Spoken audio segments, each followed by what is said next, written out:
এই গরমে আমরা বাইরে যাওয়ার আগে অবশ্যই সানস্ক্রিন ব্যবহার করে থাকি। আর বাসায় ফিরে নানা ধরনের ফেস প্যাক ব্যবহার করে ত্বক থেকে রোদে পোড়া দাগ দূর করে ফেলি।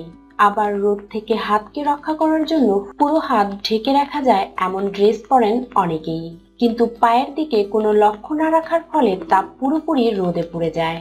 তাই আজ আমি আপনাদের দেখাবো পা থেকে রোদে পোড়া দাগ এবং সব রকমের কালো দাগ দূর করে কিভাবে পায়ের উজ্জ্বলতা বৃদ্ধি করতে পারবেন।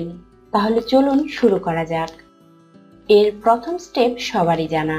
একটি বড় পাত্রে বেশ কিছু কুসুম গরম পানি নিন। এবার এতে দেব 1 চামচ বেকিং সোডা।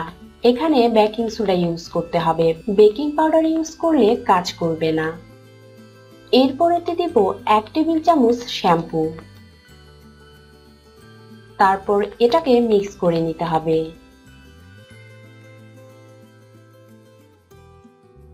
মিক্স করার পর এই পানিতে আপনার পাগুলো 5 মিনিটের জন্য ডুবিয়ে রাখুন।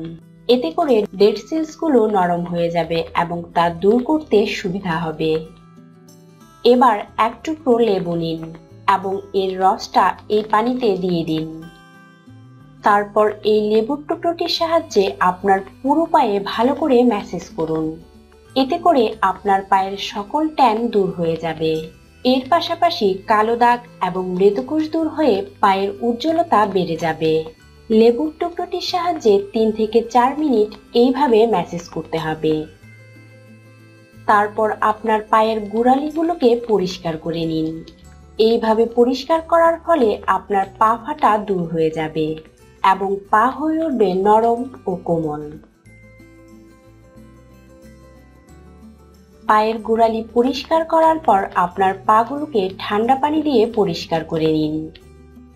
ফ্রেন্ডস, মৃতকোষগুলো দূর হওয়ার ফলে পায়ের উজ্জ্বলতা বেড়ে গেছে। এবার আমি দ্বিতীয় স্টেপে যাব, আর তা হচ্ছে স্ক্রাব। স্ক্রাবার বানানোর জন্য একটি বাটিতে 1 টেবিল চামচ কফি পাউডার নিন এবং এতে 1/2 টেবিল চামচ অলিভ অয়েল দিয়ে মিক্স করে নিন। আপনি চাইলে এখানে অলিভ অয়েলের পরিবর্তে নারকেল তেল ব্যবহার করতে পারেন। মিক্স করার পর এই মিশ্রণটির সাহায্যে আপনার পায়ে 5 মিনিট স্ক্রাব করুন। ফ্রেন্ডস, আমাদের পায়ে অনেক ক্ষার থাকে, আর তা পরিষ্কার করার জন্যই আমি বেকিং সোডা ব্যবহার করেছিলাম। আর বেকিং সোডা ব্যবহারের ফলে ত্বক কিছুটা রুক্ষ হয়ে যায়। আর এই স্ক্রাবে আমি অলিভ অয়েল ব্যবহার করছি। এতে করে পায়ের রুক্ষতা পুরোপুরি দূর হয়ে যাবে এবং পা হয়ে উঠবে আরো উজ্জ্বল ও ফর্সা। স্ক্রাব করার পর আপনার পাগুলো আগে যেই পানিতে ডুবিয়ে রেখেছিলেন সেখানে পরিষ্কার করে নিন এবং লেবুর টুকরোটি দিয়ে হালকা হালকা ম্যাসেজ করে কফি এবং অলিভ অয়েলকে আপনার পা থেকে দূর করে নিন। এবার আপনার পাগুলো ঠান্ডা পানি দিয়ে পরিষ্কার করে নিন। এই 2 স্টেপ করার পরই আমার পাগুলো অনেক হালকা এবং সফট ফিল করছি। এবার আমি তৈরি করব ফিট হোয়াইটেনিং প্যাক। এর জন্য একটি বাটিতে 2 টেবিল চামচ মুলতানি মাটি নিব। আপনি চাইলে মুলতানি মাটির পরিবর্তে চালের গুঁড়া ব্যবহার করতে পারেন। এরপর এতে দেব 1/2 চামচের অর্ধেক বেকিং সোডা। তারপর দেব 2 টেবিল চামচ টক দই।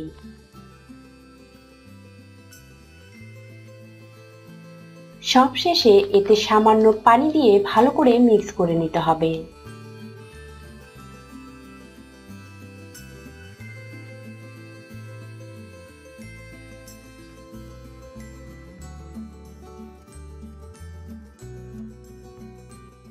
এবার এই মিশ্রণটিকে আপনার পায়ে অ্যাপ্লাই করে নিন।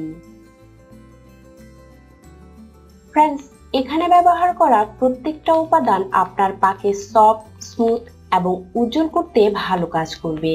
এই উপাদানগুলো পা থেকে রোদে পোড়া দাগ এবং সব রকমের কালো দাগ দূর করে পাকে করবে ফর্সা। অ্যাপ্লাই করার পর 20 মিনিটের জন্য রেখে দিন। ফ্রেন্ডস, 20 মিনিট হয়ে গেছে এবং প্যাকটা পুরোপুরি শুকিয়ে গেছে। এবার আমি আমার পাকে ঠান্ডা পানি দিয়ে পরিষ্কার করে নিব। ফ্রেন্ডস, আপনি দেখতেই পাচ্ছেন আমার পায়ের উজ্জ্বলতা কতটা বেড়ে গেছে এবং আমার পা থেকে রোদে পোড়া দাগগুলো দূর হয়ে গেছে। এবার আমি আমার পাকে ময়শ্চারাইজ করার জন্য সামান্য ভ্যাসলিনের সাহায্যে ম্যাসেজ করব। এতে করে পায়ে ময়েশ্চার লক হয়ে যাবে এবং পা থাকবে সফট ও স্মুথ। ফ্রেন্ডস, ভালো রেজাল্ট পাওয়ার জন্য এই পদ্ধতিটাকে মাসে 3 বার ব্যবহার করতে পারেন। আর আপনি যদি সব সময় আপনার পাকে ফর্সা ও উজ্জ্বল রাখতে চান তাহলে মাসে অবশ্যই 2 বার এই পদ্ধতিটাকে অ্যাপ্লাই করতে হবে। আপনি চাইলে বিশেষ কোনো অনুষ্ঠানে যাওয়ার আগে এই পদ্ধতিটার সাহায্যে আপনার পায়ের উজ্জ্বলতা বাড়িয়ে নিতে পারেন। তো ফ্রেন্ডস, অবশ্যই একবার এই পদ্ধতিটা ট্রাই করে দেখবেন। আর আমার ভিডিওটি ভালো লাগলে লাইক এবং শেয়ার করবেন। এর পাশাপাশি আমার চ্যানেলটিকে সাবস্ক্রাইব করতে ভুলবেন না। আর কাদের জন্য এটা খাওয়া উচিত নয়, ছোলার পরিপূর্ণ স্বাস্থ্য গুণাগুণ, পাশাপাশি কিভাবে এটা খেতে হবে, এই সকল কিছুই আজকের এই ভিডিওতে আপনাদের সাথে শেয়ার করব। ছোলাকে যেভাবে খাওয়া হোক এতে প্রচুর উপকার পাওয়া যায়, কিন্তু আজ আমি ছোলা খাওয়ার যে নিয়মটি আপনাদের সঙ্গে শেয়ার করব তাতে ছোলা খাওয়ার 100% উপকারগুলো আপনি পেয়ে যাবেন।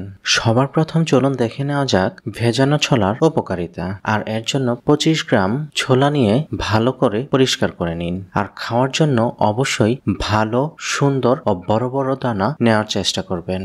খুব ভালোভাবে লক্ষ্য রাখতে হবে এই ছোলার ভিতর যেন কোনো প্রকার পোকামাকড় বা ময়লা আবর্জনা না থাকে। এবার রাতে 125 গ্রাম পানির ভিতর এই ছোলাগুলোকে ভিজিয়ে দিতে হবে এবং সারা রাত এভাবেই ভিজিয়ে রাখুন। আর পরদিন সকালে খালি পেটে এই ছোলাগুলোকে চিবিয়ে চিবিয়ে খেয়ে ফেলতে হবে। আর তারপর অবশিষ্ট ছোলা ভিজানো পানিগুলোকেও পান করতে হবে। আপনি চাইলে সেই পানিতে সামান্য মধু যোগ করেও পান করতে পারেন।